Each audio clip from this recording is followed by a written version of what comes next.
공개 수배입니다. 가평 용소계곡 살인 사건에 대해서 좀 이야기를 나눠볼 텐데요. 사실 예전에는 공개 수배를 하는 TV 프로그램도 있었고, 여기 길을 가다 보면 이렇게 붙여져 있는 경우도 있었고 그랬는데 요즘엔 사실은 비교적 좀 보기 힘듭니다. 그래서 그런지 공개 수배가 되면 뭔가 이렇게 화제도 되고 기사도 나오고 이렇게 되는 것 같아요. 최근 검찰이 남편을 살해한 혐의로 수사 중인 도주한 여성이 있습니다. 그리고 공범이 있는데 이 두 사람을 공개 수배에 나섰습니다. 좀 내용 좀 설명해 주시죠. 네, 그러니까 3년 전 경기 가평 계곡에서 남편을 살해한 혐의로 수사를 받던 30대 여성이죠. 이은혜와 공범으로 알려진 조연수, 이 두 사람 3개월 전에 도주를 한 뒤에 행방이 묘연해지면서 검찰이 공개 수배에 나서게 됐습니다. 이 씨와 조 씨 두 사람 2019년 6월에 경기 가평에 있는 용소 계곡에서 이 씨의 남편인 A 씨, 사망 당시 39세였습니다.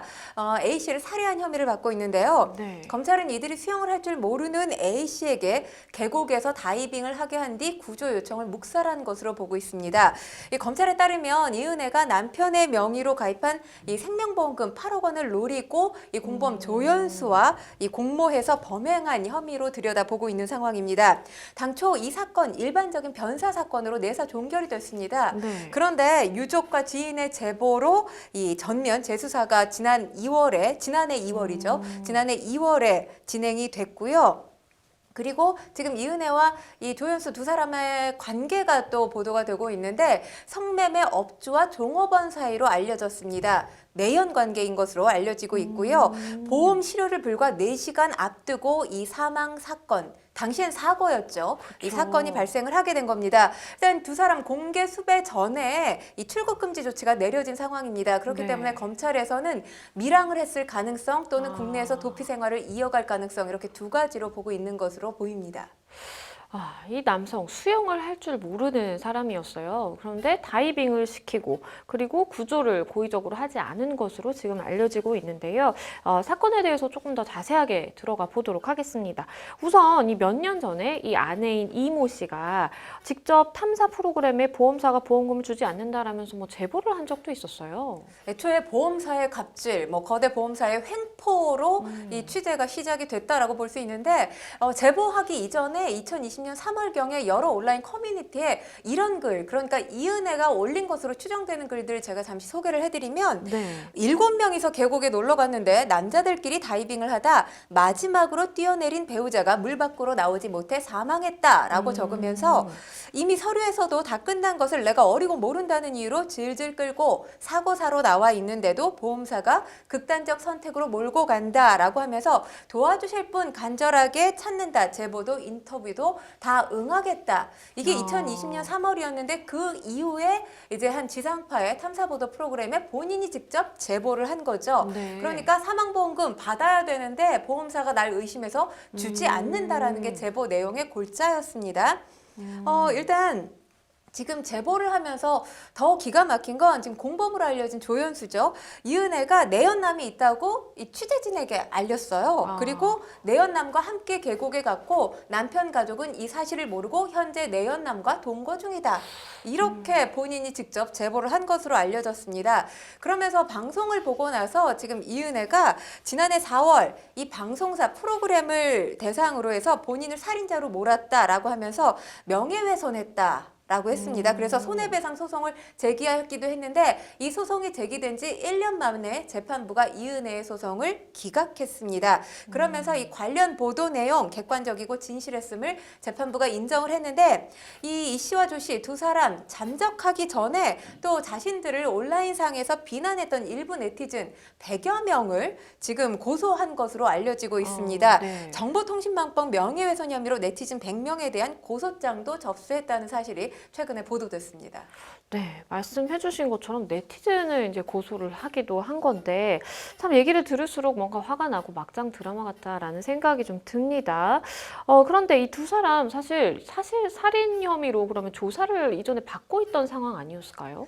일단 이 씨와 조 씨 두 사람이 2020년 12월 살인과 보험 사기 방지 특별법 위반 미수 혐의로 의정부지검 고양지청에서 불구속 송치됐습니다. 네. 그런데 이들의 주거지 관할인 인천지검으로 이 고양지청에서 사건이 이송됐고요. 인천지검이 지난해 12월 13일 이들을 불러서 1차 조사를 했어요. 그리고 그 다음 날 14일 2차 조사를 받아야 하는데 이 2차 조사를 앞두고 이 두 사람 잠적을 한 상황이고 지금까지 행방이 묘연한 그런 상태입니다. 그런데 변호사님, 이 보험 사기 방지 특별법 어떤 건가요, 구체적으로?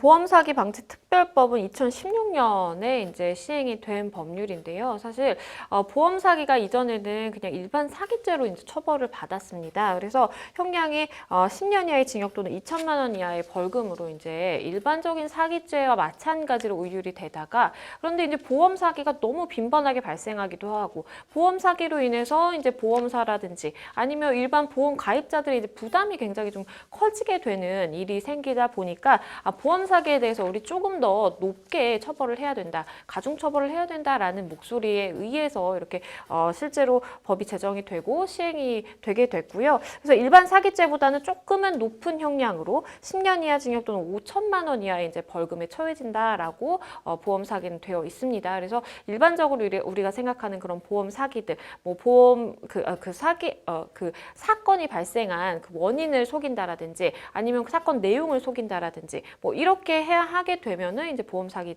특별법에 따라서 처벌을 받게 됩니다. 그런데 이 사건이 벌써 3년 전에 일어났던 일이고, 그리고 그 이후에 수사도 이제 진행이 됐는데요. 결국 이 두 사람이 소환 조사를 앞두고 갑자기 잠적을 해버리는 상황이 발생한 겁니다. 그래서 결국 공개 수배까지 하는 상황이 발생했는데, 그렇다면 초기 수사가 뭔가 좀 미흡했다라고 볼 수 있을까요? 그렇죠. 일단 단순 변사 사건으로 내사 종결이 됐다고 아까 말씀을 드렸잖아요. 네. 여기에 많은 분들이 지금 의문점을 갖고 계실 텐데, 일단 경찰이 초기 수사 때 이 거짓말 탐지기를 동원한 조사를 진행했었습니다.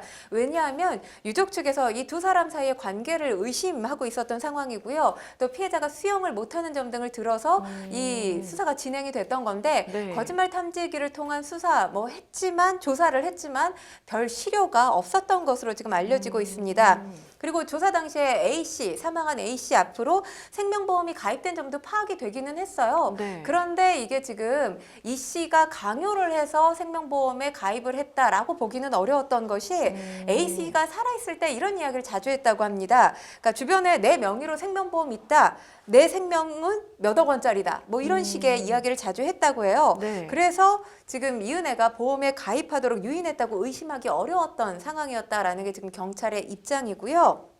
그리고 중요한 게 지금 휴대전화가 관건이에요. 사실 휴대전화를 빨리 압수했었더라면 그러게요. 이 어떤 범죄 행각에 대한 진실 여부가 빨리 드러났을 것 같은데, 그 부분이 가장 지금 아쉬운 부분으로 남습니다. 왜냐하면 애초에 지금 이 A씨가 사망을 하고 이은혜의 주장에 이 취재진이 의구심을 갖기 시작한 게, 이 취재를 시작하고 나서 6개월 이후에 A씨의 유족과 연결이 닿았습니다. 누나와 연결이 닿았던 건데, 이때 누나가 사망한 동생 A씨의 휴대전화를 가지고 있었거든요. 근데 취재진의 협조로 이 디지털 포렌식이 이루어졌어요. 네. 그래서 관련 내용들, 그러니까 휴대전화에 담겨있는 내용들을 바탕으로 알아봤더니 이은혜가 지금 주장하고 있었던 보험사의 갑질로 내가 지금 사망보험금 받지 못하고 있어요. 이 내용은 그냥 이은혜의 주장이었던 것일 뿐이었던 거죠. 그렇기 때문에 이은혜의 휴대전화가 무엇보다도 중요했을 텐데, 이 압수를 받지 못했다는 데도 이유가 있습니다. 일단 사실 이 휴대전화라는 게 요즘에 그 사람의 인생 전부가 담겨져 그렇죠. 있다라고 해도 과언이 아니잖아요. 그래서 지금 이 관련해서 압수영장 발부하는 게 상당히 까다롭다고 알려져 있습니다. 그리고 당시 타살이 아니라고 증언하는 목격자들이 상당수 있었기 때문에 강제 수사 전환이 어려웠던 부분이 있었다고 해요. 그러니까 경찰도 이 부분에 대해서 아쉬워하는 것이, 일단 이은혜의 휴대전화를 압수해서 분석했더라면 계획된 보험 사기도 알아낼 수 있었을 거고, 또 이전에도 살인미수를 계획했던 적이 있었거든요. 네. 이와 관련된 파악도 쉽지 않았을까라는 추정을 한다라고 지금 밝히고 있는 상황입니다. 이 사건에 대해서 좀 깊이 들어가게 될수록 굉장히 좀 안타까운 마음이 들게 되는데요. 그런데 이런 얘기도 있습니다. 이 아내 이 씨와 과거에 인연이 있었던 남자들이 다 이제 의문사를 했다라는 이야기가 나오던데 사실인가요? 지난 1일에 한 방송사 이 사건 관련 프로그램에서 관련 내용이 보도가 됐습니다. 네. 그러니까 이 씨가 과거에 교제했던 남자친구들이죠. 남자친구들이 의문의 사고사로 사망했다는 내용이 주된 이 보도 내용이었는데 먼저 2010년 사건을 말씀을 드리면 이 씨의 남자친구였던 김모 씨가 인천에서 교통사고로 사망을 하게 됩니다. 네. 그런데 이때 이 씨도 이 차량에 동승을 하고 있었는데 중요한 건 이 씨가 이 김 씨 사망 이후에 사망에 따른 보험 보상금을 이 씨가 받았다는 사실도 밝혀냈어요. 그런데 해당 사건 지금 이 관련한 지금 보도가 이뤄졌던 탐사 프로그램에서 2010년경에 인천 석바위 사거리에서 발생한 교통사고에 관한 제보를 받는다. 이런 영상을 공개했던 적도 있습니다. 방송이 되지는 않았었는데 네. 이런 영상 공개를 바란다. 가지고 있는 분들, 목격한 분들 공개를 바란다. 이런 내용이 이 전파를 타기도 했습니다. 그리고 두 번째 의문사라고 할 수 있는 건 2014년 태국 파타야에서 발생을 했습니다. 네. 당시에 이 씨가 사귀고 있던 이모 씨와 함께 여행을 갔던 것으로 추정이 되는데 네. 이 이모 씨가 파타야에서 스노클링을 하던 도중에 사망한 것으로 전해지고 있습니다. 현지 경찰 타살 가능성을 찾지 못했고요. 이 씨의 사망은 사고사로 종결된 것으로 알려졌습니다. 방송에 따르면 고인의 유해는 태국에서 화장된 것으로 전해지고 있습니다. 참 들을수록 점입가병이다라는 생각이 좀 드는데요. 아직 뭐 확인이 확실하게 된 건 아니지만 그래도 뭔가 이런저런 이야기들이 나오는 걸 보면 굉장히 설득력이 있는 부분도 있는 것 같기도 하고요.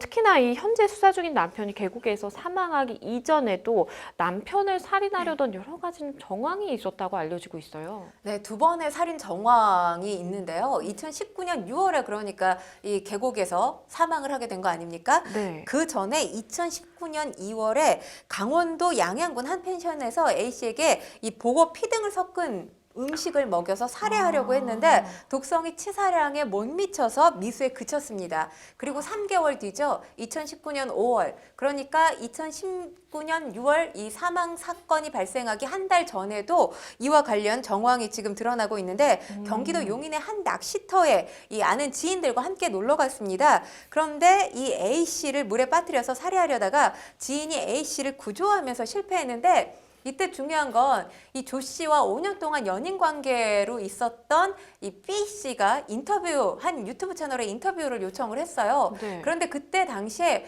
조 씨와 그러니까 A 씨가 함께 물에 빠졌다고 합니다. 함께 물에 빠져서 A 씨가 그 당시 이제 물에서 건져져서 살아났는데 그때 그랬다고 해요. 은혜 네가 다 계획한 건 줄 안다라는 취지로 A 씨가 얘기를 했다고 합니다. 그랬더니 이은혜가 그 당시에 오빠 미친 거 아니냐, 술 취한 거 아니냐 이런 식으로 또 이 비난을 해댔다고 합니다. 그리고 나서 계속해서 싸움이 있었다 이런 취지의 뭐 지금 인터뷰 한 내용이 또 유튜브에 공개가 되기도 했었습니다. 글쎄요. 참 선뜻 이해가 되지 않습니다. 이번 사건도 충격적인데 이전에 이런 비슷한 일이 또 있었다라고 하니까 더욱 충격적이네요. 네, 근데 변호사님 이 상황만 놓고 본다면 이 8억 원대 보험금을 받으려고 한 거 아닙니까? 사망보험금? 그쵸. 보험 사기에 또 살인에 살인 미수도 2번이나 있었단 말이에요. 그쵸. 그러면 가중처벌 되겠죠? 그렇죠. 사실은 지금 뭐 말씀해주신 그 일련의 사건들 이전에 2번 정도 그 살인 미수 시도가 있었고 이번에는 실제로 이제 살인에 이르게 되는 일이 있었고 그리고 이 전 과정 자체가 사실은 이제 남편을 대상으로 해서 이제 보험에 가입해 놓고 8억 원대의 보험금을 타기 위해서 사실 이런 일을 벌인 것으로 보이기 때문에 말씀하신 것처럼 이제 보험사기 특별법 다 당연히 적용이 될 것이고요. 그리고 살인죄 더불어서 이전의 사건에 이제 있었던 살인 미수까지 다 이제 병합해서 판단을 받게 될 것이라고 보이고요. 피해자 한 사람이고 그리고 이제 지금 용의자로 파악되는 그 2사람 역시 같은 사람이기 때문에 이번에 이제 만약에 이제 잡혀가지고 수사를 받게 되면 이전에 있었던 범죄들에 대해서 다 같이 좀 처벌이 이루어지지 않을까라는 생각을 해봅니다. 그런데 이런 가운데 이 용의자인 아내의 과거가 또 주목받고 있어요. 과거 굉장히 좀 천진난만하고 이런 순수했던 어린 시절이 방송에 나온 적이 있더라고요. 그러니까 세상에 비밀은 없다라는 얘기가 정말 맞는 것 같습니다. 왜냐하면 이은혜가 출연했던 시기가 무려 2002년 3월이에요. 그러니까 이은혜가 지금 31살이거든요. 네. 초등학교 6학년 때로 지금 알려지고 있거든요. 그때 출연했던 걸 그래서 이게 지금 네티즌들이 알아낸 건지 어느 경로를 통해서 밝혀진 건지 모르겠는데 알려졌습니다. 그러면서 지금 네티즌들 상당히 충격에 휩싸이고 있는데 이 프로그램 주말 밤에 방송이 됐었고요. 어떤 프로그램이냐 하면 이 지금 건축 디자이너와 개그맨이 어려운 형편의 사람들을 찾아가서 집을 개조해주는 그러니까 집을 개조해주는 선물을 해주는 그런 프로그램이었고 당시에 상당히 인기가 그렇죠. 많았던 예능 프로그램 중에 맞아요. 하나였어요.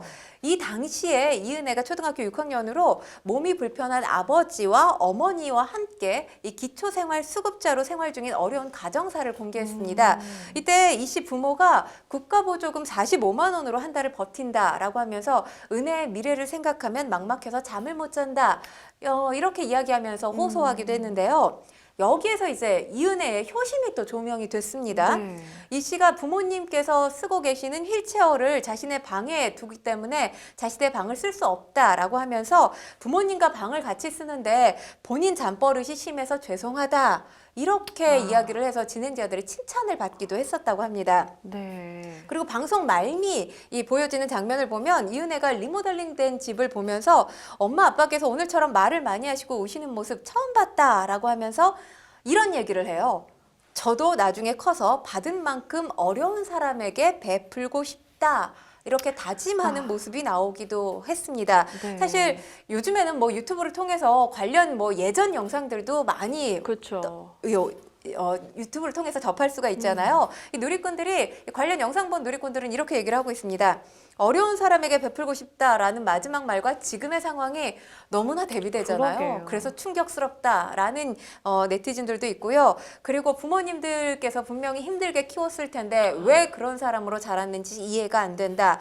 이 방송으로 살인범에게 동정심 갖는 사람이 없길 바란다. 그러니까 어렸을 때 어려운 환경에서 자라서 이 방송만 보면 부모님께 효심이 가득한 초등학교 학생, 어린이로 보였을 거 아닙니까? 그러게요. 그런데 지금은 남편을 살해한 이 살인자로 지금 뭐 공개 수배가 된 그런 상태이기 때문에 당연히 동정심 가질 수가 없죠. 참 이렇게 평론가님께서 말씀해 주신 것처럼 어려운 사람에게 나도 이렇게 베풀고 싶다라고 참 마음 따뜻했던 이 소녀가 남편 살해 용의자가 된 셈인데 정말 안타깝습니다. 그런데 이제 공개 수배로 전환한 뒤에 이들을 목격했다라고 얘기하는 시민들의 제보가 좀 이어지고 있대요. 네, 그렇습니다. 지금 사실 공개 수배 관련 보도가 나온 다음에 이 두 사람을 봤다는 제보가 끊임없이 이어지고 있고 이 두 사람의 과거 행적에 대해서 제보하는 사람들도 상당히 많은 것으로 알려지고 있는데요. 검찰은 이 목격자 제보자를 통해서 이은혜와 조연수에 대한 수사를 이어가고 있는 상황입니다. 일단 사실 여부 먼저 확인을 하고 있는 중이라고 합니다. 이 한 매체에 따르면 제보자 A씨가 최근 한 모텔과 인근 골목에서 비슷한 키의 여성과 동행해서 담배를 피우고 있는 남성을 목격했다. 라고 얘기를 하는데 남성 모습이 조연수하고 흡사 비슷했다고 합니다. 그리고 언론에 공개된 사진 보면 이 안경 쓰고 있잖아요. 네. 안경을 그대로 착용한 모습이었다라는 제보가 있었고요. 그리고 이 두 사람을 검거하기 위한 구체적인 단서도 지금 나오고 있는 상황인데 조연수 동창이라고 이야기를 한 제보자가 있습니다. 일단 아까도 제가 초반에 말씀을 드렸지만 두 사람이 성매매 업소에서 조연수가 성매매 업주였고요. 그리고 이은혜가 업소 종업원으로 지금 일한 것으로 보도가 되고 있는데 네. 이 두 사람의 관계를 이야기하면서 불법 스포츠 토토와 관련한 일도 했는데 고인에게 거액을 강제로 투자하게 한 것으로 알고 있다. 이렇게 얘기하기도 했습니다. 그런데 중요한 게 지금 사실 그 탐사보도 프로그램에서 취재를 하고 있던 도중에 밝혀진 게 제가 아까도 말씀드렸지만 사망한 A씨 휴대전화를 디지털 포렌식 해놨다고 했잖아요. 네. 근데 거기 나와 있는 문자를 보면 지금 사망한 A씨가 대기업 연구원으로 일을 했던 걸로 그렇죠. 알려져 있거든요. 사회생활도 일찍 시작했고 대기업 연구원의 연봉 수준은 뭐 다들 알다시피 그렇게 삶이 팍팍하거나 힘들진 않았을 텐데 네. 관련 문자 메시지 내용을 보면 친구한테 충격적이에요. 라면 사 먹게 3,000원만 빌려달라. 라는 문자 메시지가 나왔어요. 그리고 중요한 건 누나하고 이 취재진이 이야기를 한 결과 결혼 생활 이후에 굉장히 경제적으로 궁핍함을 호소했다고 하고요. 중요한 게 인천에 전셋집을 얻었는데 이 사망하기 직전에는 지금 A씨 같은 경우에 수원의 지하방에서 혼자 살았다고 합니다. 그런데 중요한 건 이 A씨가 사망하고 나서 이 수원의 지하방에 이 두 사람, 그러니까 E씨와 조씨가 들락거렸다는 장면을 목격한 사람들이 상당히 있었던 것으로 알려지고요. 네. A씨가 사용했던 그 노트북이라든지 이런 것들을 조 씨가 들고 나오는 모습을 보기도 했다라고 합니다. 일단 지금 A 씨 같은 경우에 경제적인 어려움을 호소하면서 장기 매매까지 고민을 했을 정도였다고 해요. 네. 상당한 채무가 있었던 것으로 알려지고 있는데 지금 글쎄요, 이 제보자의 제보가 팩트인지 아닌지는 살펴봐야 되겠지만 이 고인에게 거액을 강제로 투자하게 한 것으로 알고 있다. 이 제보와 일맥상통하는 지점이 있지 않나라는 생각도 그러게요. 드는 대목입니다. 이런저런 제보들이 지금 나오고 있고 관련 내용들을 언론을 통해서 이제 기사를 통해서 많은 분들이 확인을 하시고 계시리라 생각이 되는데요. 사실 이런 단서들이 좀 많이 나오고 있다 보니까 검거도 모쪼록 좀 빨리 될 수 있지 않을까라는 생각도 해봅니다. 그런데 이런 보험 사기 관련된 사건들이 사실 잊을만 하면 좀 뉴스에 나오게 되는 것 같아요. 정말 많이 일어나는 것 같죠. 특히 이제 교통사고를 해서 보험 사기금 받는 사람들 있잖아요. 네. 일명 나일론 환자라고 하죠. 또 이 인터넷을 보면 나일론 환자들이 주로 입원하는 병원, 입원 쉽게 하는 병원, 이런 병원 리스트들이 있는 것도 그렇죠. 사실입니다. 그러니까 네. 일상에서 상당히 운전하시는 분들 많잖아요. 보험 사기에 언제든지 연루될 수 있다는 것, 제가 말씀을 드리고 시작해야 될 것 같아요. 이 금융감독원의 최근 4년간 보험 사기 적발 및 환수액 현황 자료를 말씀드리겠습니다.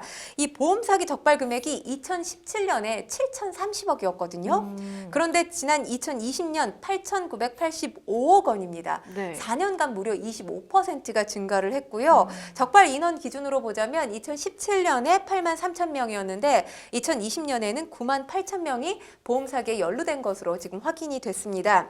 그러니까 실제로 이 적발된 건수만 가지고 보면 이 정도인데 실제로 모르고 넘어가는 범죄까지 포함을 한다면 피해 규모는 이보다 훨씬 더 크다라고 얘기할 수 있을 그러게요. 거고요. 가장 중요한 건 환수액이에요. 이렇게 적발을 했으면 환수가 다 돼야 되는데 그러냐? 그렇지 않은 것 같습니다. 2017년부터 2020년까지 4년간 보험 사기 적발액이 3조 3,078억입니다. 어마어마하죠? 그러게요. 그런데 이 중에 환수된 금액 3조 3천억 가운데 환수된 금액은 1,264억밖에 안 돼요. 그러니까 3.8%에 불과한 것으로 확인이 되고 있습니다. 일단은 이 아내인 이모 씨와 그리고 내연남 관계에 있는 이 조모 씨, 8억 원이 되는 이제 보험금을 노리고 이런 행동을 한 것으로 보이기는 하는데, 사실 앞서서 평론가님께서 이제 말씀을 해주셨지만, 뭔가 내가 분명히 이런 범죄를 계획을 해서 이렇게 좀 이끌어가는 그런 상황상의 정황들이 좀 보이는데, 내가 보험금을 못 타서 억울하다라면서 이렇게 제보도 하고, 이런 뭐 네티즌들 고소하기도 하고, 이런 게 전혀 뭔가 죄의식이 없다라는 좀 생각이 들어요. 그렇죠. 네, 이런 식으로 해서 사실 뭐 은폐하려고 했던 게 아닌가. 그러게요. 제가 봤을 때는 자기가 논 덫에 자기가 올려둔 게 아닌가. 제보하고 온라인에 글을 썼고 이런 것들이 결국엔 발단이 돼서 그러게요. 지금 공개 수배까지 내려진 거 아닙니까? 그렇기 때문에 사실 빨리 이 공개 수배 내려진 만큼 두 사람 검거가 됐으면 하는 그런 바람이에요. 네, 우리가 아까 이제 보험사기 특별법에 대해서도 좀 살펴봤지만, 보험사기 경우에 사실은 내가 가장 잘 알고 있는 뭐 가족이라든지 지인을 굉장히 좀 위험에 빠뜨리게 할 수 있는, 뭐 목숨까지도 이렇게 앗아갈 수 있는 그런 위험이 있기 때문에 우리가 좀 예방을 하는 게 가장 중요하겠다는 생각도 드는데요. 어떻게 좀 이런 보험사기 관련 사건들 근절할 수 있을까요? 그래서 보험 사기를 나 혼자 스스로 개인이 예방하기는 상당히 어렵지 않나라는 생각이 들어요. 일단 보험 사기가 증가하면 증가할수록 보험료 부담 커질 수밖에 없죠. 보험료가 인상되지 않겠습니까? 네. 결국엔 선의의 가입자들이 보험료 부담을 떠안게 될 수밖에 없기 때문에 이 보험 사기 범죄는 반드시 근절돼야 될 범죄 중에 하나라고 말씀드릴 수가 있는데, 네. 가장 중요한 건 그나마 정말 다행스러운 게 지금 이 사건을 말씀드리면서 보험사가 만약에 이은혜에게 보험금 8억 원을 지급했다면, 그러면 당연히 두 사람의 범죄 행각은 묻혀버리게 되는 거겠죠. 그랬겠죠. 보험사가 지급하지 않은 게 그나마 지금 이 상황에서는 천만 다행이라고 볼 수 있는데 애초에 보험금 함부로 지급되지 않는 게 가장 중요하지 않나 싶습니다. 네. 뭐 그런 의미에서 보험 이 사기를 사전에 예방하고 철저히 관리 감독해야 될 1차 책임은 보험사에 있을 수밖에 없어요. 그렇기 때문에 지금 사실 아까도 제가 말씀을 드렸지만 보험 사기 사례 건수 또 피해 굉장히 날로 커지고 있지 않습니까? 네. 이와 관련해서 의심 사례에 대해서는 보험사가 보다 더 철저히 관리하고 무엇보다 적극적으로 이 수사 의뢰를 해야 될 필요가 있다고 생각합니다. 이게 사실 재수사가 된 데는 보험사가 수사 의뢰를 한 건 아니에요. 네, 아까도 말씀드렸지만 이 유족, 지인의 이 그쵸. 재수사 의뢰가 있었기 때문에 가능했던 거거든요. 이 수사 의뢰를 적극적으로 해서 보험 사기는 반드시 잡힌다. 이런 공식을 보험사에서 만들어줬으면 하는 바람입니다. 네, 모쪼록 이 용의자 2명 빠른 시일 내에 검거가 될 수 있도록 좀 많은 분들이 협조를 해주셨으면 좋겠다는 생각이 들고요. 빨리 좀 검거를 했으면 좋겠습니다. 첫 번째 법률 이슈 토크, 가평 사건 짚어봤습니다.